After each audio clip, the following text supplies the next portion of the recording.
வணக்கம். பாரத பிரதமர் நரேந்திர மோடி அவர்களின் 75வது பிறந்தநாள் இன்றைக்கி. தன்னுடைய பயணத்தை RSS மூலமாக ஆரம்பித்தார். குஜராத் முதல்வராகவும் இந்தியாவின் பிரதமராகவும் இருக்கிறார். அவர் தன்னுடைய வாழ்நாள் முழுவதும் மக்களின் நலனுக்காகவே வாழ்ந்து வருகிறார்.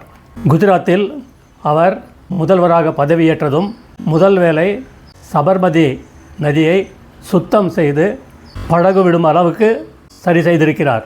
அதற்கு முன்னிருந்த காங்கிரஸ் ஆட்சி எதுவுமே செய்யவில்லை. இப்போ நம்ம ஆளுங்க இருக்காங்க பாருங்கள், திராவிட கட்சிகள் மாறி மாறி இவங்க தானே ஆட்சிக்கு வர்றாங்க. கோவத்தில் கோடி கோடியாக வருஷம் கொட்டின்னு இருக்காங்க அப்படின்னு பேர் தான். கோவம் இன்னும் அப்படியே தான் இருந்துகிட்ருக்கு.